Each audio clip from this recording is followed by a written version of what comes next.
Anyways, ladies and gentlemen, you know, Director Jasmine, gusto ko lang i-share kasi Cebu has one of the highest rates of overseas Filipino workers also here in the Philippines.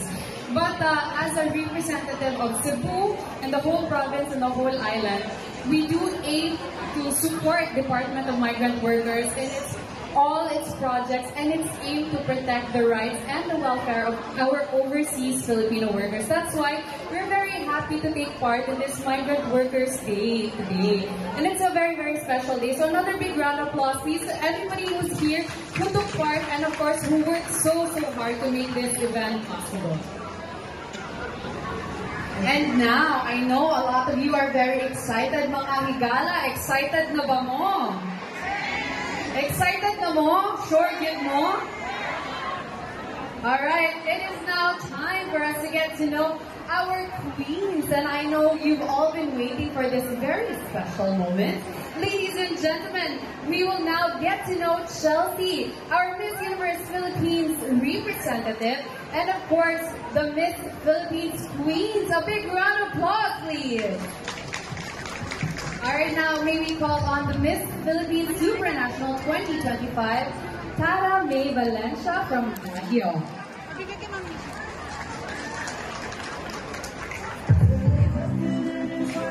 Please join us on stage, Miss Philippines Eco International 2025 from Iloilo City, Alexi Magro.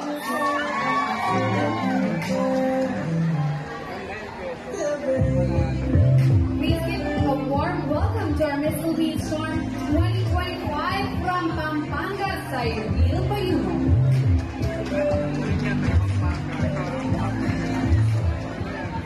Our Miss Philippines Cosmo International 2024, Alisa Manalo of Quezon Province.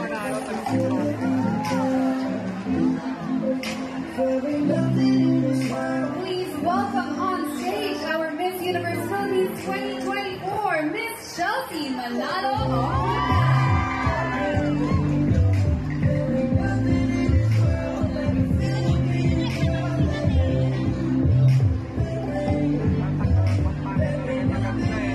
Alright, ladies and gentlemen, a big round of applause to our queens who are here with us today.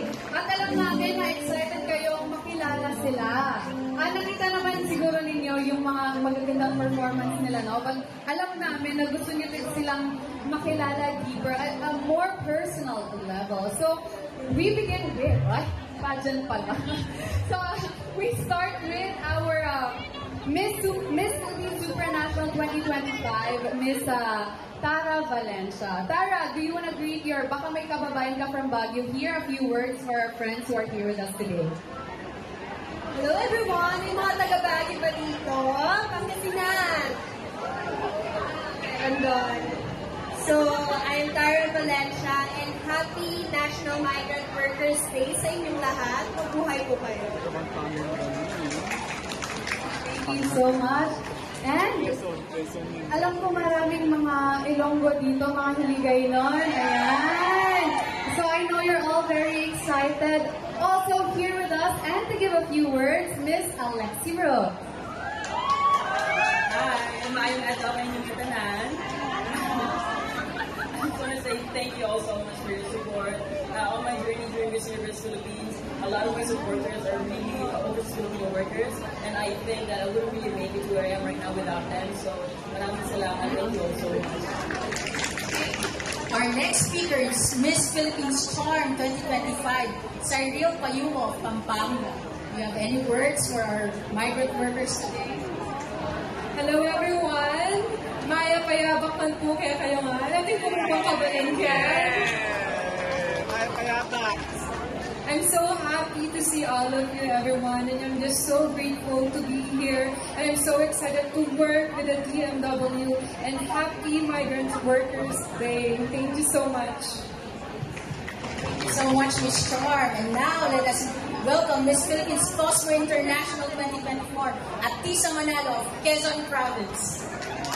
Magandang umaga po sa ating lahat. Magandang umaga po sa mga pamilya ng mga migrant workers na nandito ngayon.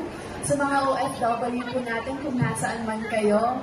hopefully po itong show na hinanda ng Department of Migrant Workers ay magpasaya at maramdaman nyo na kahit pa paano ay connected pa rin kayo sa Pilipinas. At yun lang po, magandang umaga po sa ating lahat.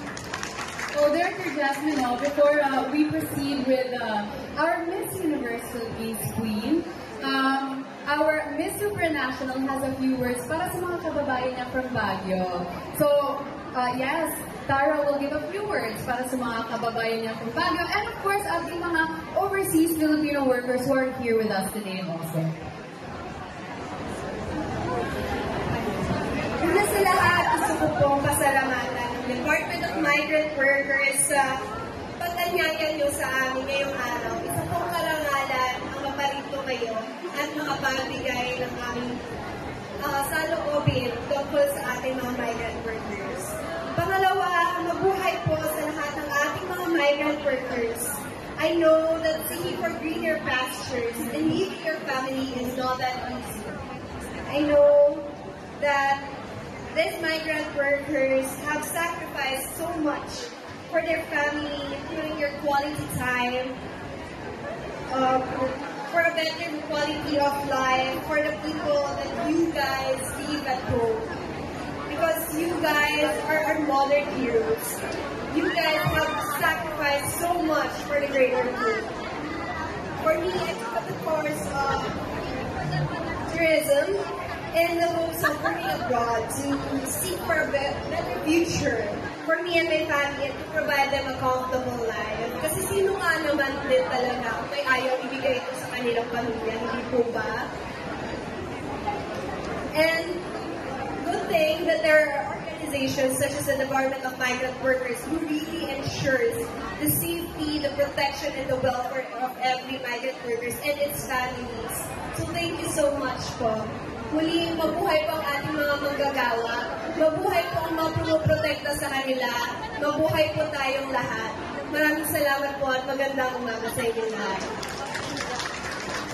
Thank you so much, Tara. Mabuhay tayong lahat. And now, ladies and gentlemen, let's give them another big warm round of applause. And it is now time for us to hear a few words from our Miss Universe Philippines Queen, Miss Chelsea Manalo.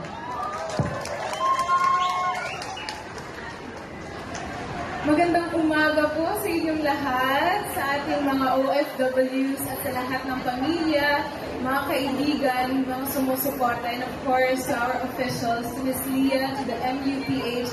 Maraming salamat for giving us this opportunity to finally be here and gracing everyone. Makapagpasalamat po kami, hindi po para ito sa amin, pero para po ito sa inyong lahat. Maraming salamat po. Alam ko, our victory is not just for us, but we are sharing it to everyone so that we can somehow be an influence to a lot of people, to give voice and influence and hope. We are here most importantly to give hope to everyone here right now. We are very honored to give and share more of our partnership with the Department of Migrant Workers. I know that our migrant workers are actually our unsung heroes that we need to give importance to so that we can share or